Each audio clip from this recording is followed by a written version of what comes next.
안녕하십니까 구독자 여러분. 오늘은 24년 10월 25일입니다. 전국 9대도시 개인택시 시세 좀 알아보겠습니다. 먼저 대표님 본인 소개 좀 해주세요. 예, 안녕하세요. 인천 개인택시 조합 지정업체 갈산상사 이원복입니다.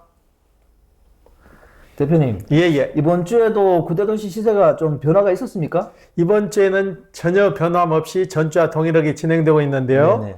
예, 이슈가 좀 많죠. 네. 예. 서울부터 말씀드릴게요. 네네. 서울은 전주와 동일하게 1억 1,600만 원에 거래되고 있고요. 부산은 9,900만 원, 대구는 6천만 원, 인천은 1억 2,300만 원, 광주는 1억 4천만 원, 대전은 1억 3,500만 원, 울산은 9,600만 원, 세종시는 2억 2천만 원, 제주도는 1억 6,500만 원에 거래되고 있습니다. 그러면 대표님, 예. 전주하고 똑같잖아요. 예. 이렇게 왜 변화가 없죠? 다른 도시는 다 전주와 비슷하게 가는데요. 서울이 좀 등락폭이 있어요. 네네. 표면상에는 지금 1억 1,600에 거래가 되는데 실질적으로 그보다 더 낮은 금액에 거래가 되고 있어요. 네. 지금 개인택시 조합에서 상담실을 운영하고 있는데 그 상담실 체계가 무너졌다고 보는 거죠. 네. 예. 그럼 왜 그렇게 됐을까요? 제가 개인택시 그 상담실로 전화를 했는데 지금 매입은 1억 2천을 얘기하시더라고요. 네. 매입은 1억 2천을 얘기하는데 판매는 1억 1,700을 얘기하는 거예요. 네. 어떻게 역경상이 나서 거꾸로 금액이 가는지 저는 제 상식으로는 이해가 안 가더라고요. 네. 그런데 매입할 때는 매입 수수료를 130만 원을 받더라고요. 네. 그리고 판매했을 때는 판매 수수료를 150만 원을 받는데 어떻게 1억 2천만 원에 매입을 해서 1억 1,700에 팔 수가 있냐고요. 네. 말도 안 되는 그 이상한 지금 금액을 얘기하고 있더라고요. 네. 예. 그래서 이렇게 서울 시세가 좀 1억 1,600에 지금 머무르고 있는 건가요?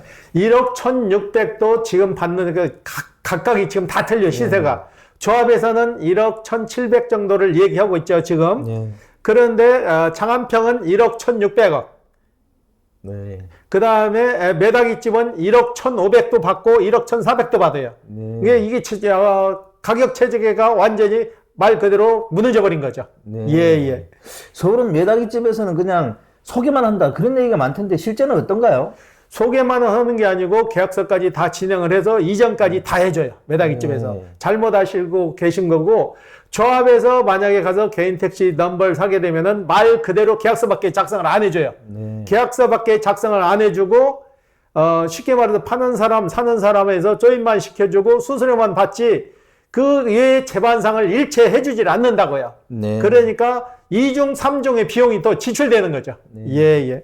하루빨리 서울 개인택시 조합에서도 좀 업무가 정착이 돼가지고 개인택시 시세가 좀 안정화됐으면 좋겠습니다. 그죠? 그래 체계화가 되죠. 개인택시 조합에서 매매를 관장하게 되면은 판매에서부터 매입 판매에서부터 이전까지 다 마무리를 해줘야 되는데 이전 관계는 타 업소에 또 맡겨가지고 이전은 별도로 진행을 하니까 2중 3중에 사시는 분들은 고충을 겪는 거죠. 예. 그러면 대표님 다음 주 9대도시 시세 전망을 어떻게 보세요? 다음 주도 서울은 더 하락할 것 같아요. 서울은 더 하락하고 서울을 제외한 다른 도시는 이 시세를 당분간은 유지하고 갈 것 같아요. 예. 큰일 났습니다, 대표님. 그 얘기 해가지고 댓글 엄청 달릴 것 같은데요. 근데 있는 사실 그대로 말씀드려야지 제가 나가지도 않는 금액 오픈시켜서 얘기할 수는 없는 거잖아요. 그렇죠. 지금 그리고 서울 개인택시 조합이 문제가 되는 거는 저희가 판매 기간을 얼마 정도 잡으니까 그러니까 3주를 기다리라고 되는데 3주에도 매매된다는 확신이 없는 거예요. 일단은 접수만 받아놓고 기다리라는 거죠. 그래서 기다리는 기간을 얼마 정도 기다려야 됩니까? 그러니까 평상 3주를 기다려야 된다는데 팔려고 내놓으신 분들은 돈이 급해서 내놓으시는 분도 있지만은 그렇다면 3주 기다렸다가 매매하게 되면 3주만 기다려야 되겠냐고요. 매매 과정에서도 거의 20일이 포함이 되니까 2달, 3달이 훌쩍 넘어간다는 얘기죠. 예. 그렇더라도 단기적으로는 이렇게 보면은 개인택시 시세가 등락이 있어도 장기적으로 이렇게 좀 뒤로 물러나서 보면 시세가 우상향하고 있잖아요. 우상향할 수 있는 게 그 조건을 만들어줘야 되는데 조건을 못 만들어주는 거죠. 시장 경제에 맞게 해야지 일률적으로 매입을 얼마 해서 금액을 설정을 해서는 안 된다는 거죠. 더 비싸게 판매할 수도 있고 싸게 매입할 수도 있는데 그 과정을 무너뜨려 버린 거죠. 예, 그래서 안 된다는 얘기죠. 예. 하여튼 서울 개인 택시 시세는 좀 안정화됐으면 좋겠습니다. 빨리 시세가 안정화돼야 사시는 분이나 파시는 분이나 부담감 없이 빨리빨리 거래가 되는 거죠. 예. 그리고 이번 주 거래건 중에 기억에 남는 건 있습니까? 예. 이번에는 어떻게 특이한 케이스가 좀 있거든요. 네. 아버지하고 아들이 와가지고 개인 택시를 구매한 사례가 있거든요. 아들이 법인 택시를 하다가 일정하지 못하고 관뒀다 했다 그러니까 아버지가 보는 입장에서는 외동아들이더라고요. 근데 아버지가 보는 입장에서는 믿업지가 않은 거죠. 믿업지가 않으니까 83년생인가 그래요. 아드님이 나이도 먹을 만큼 먹었죠. 그런데 아버지가 손잡고 와서 예리 면허권에서부터 신차까지 아버지가 다 계약을 하시는 거예요. 아들은 옆에서 묵묵히 쳐다만 보고 있더라고요. 아들도 답답한지 고개를 푹 숙이고 있는데 야, 어떻게 저렇게까지 됐나 하는 게 안쓰럽더라고. 아버지가 다 큰 아들을 못 믿어서 옆에 가서 붙어가지고 저 정도 해줬을 때는 어떻게 보면 아버지가 대단한 것도 같지만은 아들이 좀 측은해도 보이더라고. 어떻게 아버지한테 그 정도 신뢰를 못 얻었으면은 아버지가 아들 손을 잡고 와서 업소에 와서 이런 계약을 할까 하는 의구심이 드니까 좀 그렇고요. 또 한 분은 또 어머니가 아들을 데리고 와서 계약서를 오늘 썼거든요. 근데 이 아드님도 법인 택시를 좀 하셨는데 법인 택시를 꾸준히 한 게 아니고 몇 달 해서 관두고 몇 년 해서 관두고 해가지고 5년을 해서 40개월이 나왔어요. 겨우 40개월 나왔는데 이 아들이 했던 회사는 또 공교롭게 회사가 문을 닫아버렸어요. 문을 닫아가지고 서류를 발급을 받아와야 되는데 서류 발급이 안 되는 거예요.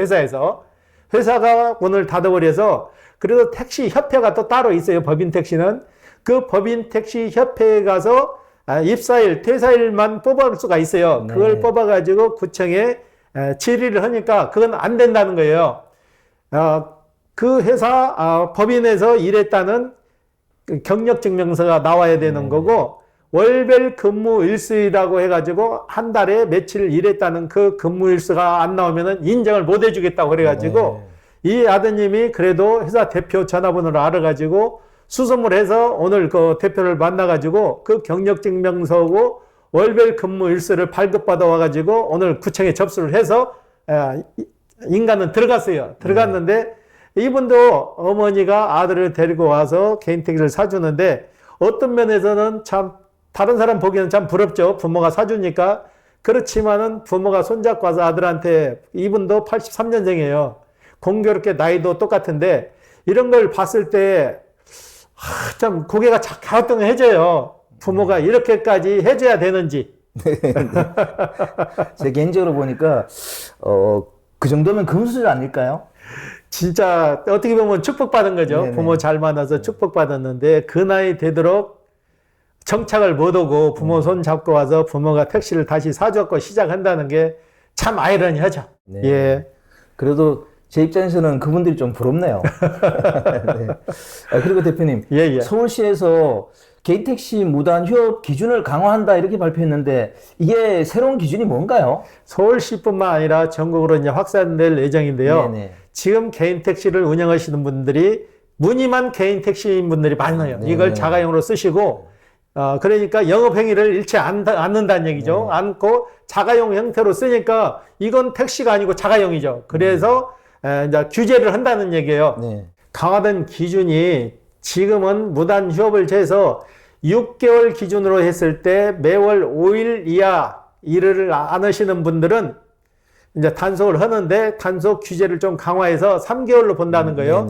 3개월에 매월 5일 이하 일 안 하시는 분들은 단속을 해서 1차는 30일 정지, 180만 원 과징금, 2차는 60일 정지, 360만 원 과태료, 3차는 사업면허 취소 이렇게 나오는데 이거는 단속하기가 굉장히 어려울 거예요. 말은 이렇게 해서 발표를 하는데 이게 일을 안 하면은 그 표시가 나는데 이거 얼마든지 편법으로 빠져나갈 수 있는 방법이 있어요. 어차피 자가용으로 쓰시니까 자가용 거리막고 움직이잖아요. 움직이는데 본인 카드든 다른 사람 카드든 갖다 대면은 요금이 결제되잖아요. 그러면 이런 게 되잖아요. 그 적당히 해서 카드 몇 개만 찍으면은 이런 게 되는데 이걸 어떻게 단속할지 그건 모르겠어요. 네. 예. 3차 적발되면은 개인 택시 면허가 취소되네요. 지금까지 취소된다는데 취소된 사례는 한 건도 없고요. 네네. 지금 이제 시행을 한다고 하는데 네네. 어떻게 강력히 나올지는 모르겠어요. 네네. 예. 그러면 어떻게 하면 휴업 처리를 할 수 있습니까? 본인이 일을 못 오게 됐으면은 구청에 신고를 하면 돼요. 네. 몸이 아파서 못 오면은 진단서를 제출해서 진단서 기간만큼 휴업 처리를 하면 되는 거고, 본인이 긴 여행을 가도 가서 신고를 하면 돼요. 나는 며칠에서 며칠까지 여행을 가니까 그동안 일을 못 하니까 휴업 처리를 좀 해주세요. 그리고 앞번호판만 띄어서 구청에 예치를 하면 되는 거고, 네네. 내가 해외 여행을 몇 달이고 간다면은 그 번호판은 관할 구청에 예치를 하고 휴업 처리를 하면 되는 거예요. 네. 예. 휴업 처리하고 나서 대리운전자를 구해야 하나요? 대리운전자는 구할 필요가 없죠. 네. 구할 필요가 없고 말 그대로 휴업이에요. 네네. 내가 일을 못했을 때는 대리운전자를 고용할 수가 있는데 네. 이건 장기간 일을 못했을 때나 대리운전자를 구하는 거지. 쉽게 말해서 일주일 단위, 한 달 단위 이러는데 대리운전자를 구해서 그 자리에서 일을 시킬 수도 없는 거예요. 네. 대리운전자가 들어온다고 해도 개인 택시에 맞는 조건을 갖춰야만이 대리운전을 할 수 있는 거예요. 네. 일주일 쉰다고 해서 대리운전자 일주일 와서 대리운전 할 사람이 없어요. 네. 예. 대표는 그러면 실제로 무단 휴업으로 행정처분이나 과징금 받는 걸 보신 적 있으세요? 지금까지 그런 사례는 전혀 한 건도 없고요. 네네. 앞으로 단속한다니까 이제 지켜볼 일이죠. 네. 예. 그러면 무단 휴업하지 않고 정상적으로 휴업 처리하는 뭐 사유 같은 게 있나요?